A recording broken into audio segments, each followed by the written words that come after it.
Hello, good morning आणि happy new year सगळ्यांना. माझ्या हेअर्सला इग्नोर करा, पण मी आता तुम्हाला सांगते. सुरुवात करूया ब्रेकफास्टने. ब्रेकफास्टला काही भेटलं नाही. ॲपल होतं तर ॲपल कट करून खाऊन घेतलं मस्तपैकी. मग लगेच देवपूजा वगैरे करून घेतली आणि अभ्यासाला बसली.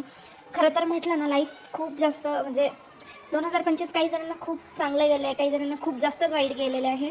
तसं म्हणायला गेलं मलाही थोडंफार चांगलंच गेलं आहे, म्हणजे अगोदरच्या काळापासून. तर मी आता एक्सपेक्ट पण करते की 2026 चांगलं जायला पाहिजे. आय डोंट नो की कसं जाणार, पण अभ्यासासोबत एवढं लक्षात ठेवा की आपण जे पण नवीन वर्षात रिझोल्यूशन घेतो ना, ते प्लीज कंप्लीट करा, कारण की डिसिप्लिन लाईफमध्ये खूप पुढे घेऊन जाते. तर आता लंचची वेळ झाली आहे. मी मस्तपैकी छान असं उडदाची डाळ, सध्या मी डाएटवर आहे, ठीक आहे. तर मी खूप थोडीच घेतली आहे आणि त्याच्यात प्रोटीन वगैरे असतं, तर कधी पण डाळ वगैरे खायची. आणि आजकाल थंडी तर एवढी वाढली आहे की बापरे, काहीच खाल्लं जात नाही, थंडाचं पाणी पण पिलं जात नाही आहे. तर मी चपाती स्किप केली आहे आणि बाजरीची भाकर खाल्ली आहे. डाएटसाठी पण खूप चांगली, कारण कॅलरीज कमी असतात आणि थंडीमध्ये तर खूप बेस्ट आहे. तुम्ही पण ट्राय करा आणि ज्यांना आवडतं तर मग सांगायची गरजच नाही. आणि जर तुम्हाला माझी डाएटच्या रेसिपीज बघायचे असेल तर माझी यूट्यूबला जाऊन सबस्क्राईब करा आणि ह्या चॅनलला पण फॉलो करा. जसं की नवीन वर्ष सुरू झालं आहे, तर आपलं आता नवीन पुस्तक सुरू होणार. आजचा पहिला पेज कोराच असणार. बघूया आजच्या दिवशी काय होणार, की आता शेवटच्या डिसेंबर 2026 आपल्या यावर्षी काय काय लिहून येतात.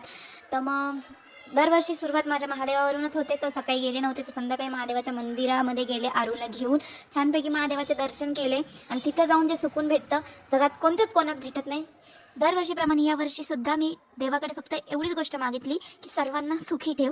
जसं की आयुष्य खरंच खूप सुंदर आहे, तर मी याच्यासाठी थँक्यू म्हणत असते दरवेळेस, कारण की आयुष्यात उतार चढाव येतच असतात, पण त्याच्यासाठी ना स्ट्रॉंग पाहिजे माणसांनी. तर महादेवाने मला खूप स्ट्रॉंग बनवलं आत्तापर्यंत.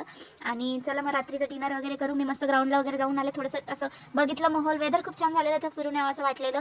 आणि छानपैकी डिनरची तयारी चालू होती. तर मी इकडे दही घेतली होती आणि पनीर वगैरे. आता तुम्हाला सांगते नेमकं काय बनवते. तर तुम्हाला याची रेसिपी हवी असेल तर तुम्ही मला कमेंट करा आणि माझ्या यूट्यूबला सबस्क्राईब करा.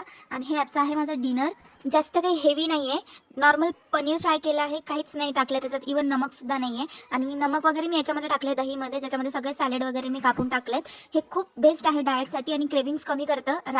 माझी या वर्षाची सुरुवात अशी झाली आहे, तुम्ही बघू शकता. आणि तुमची कशी झाली तुम्ही कमेंट करून नक्कीच सांगा. पण आता मी बसली अभ्यासाला. तर तुम्ही विचार करत असाल अभ्यास कशाचा, मी हे सगळं सांगाल, पण तुम्ही माझे व्हिडिओ पहिले शेअर करा, लाईक करा.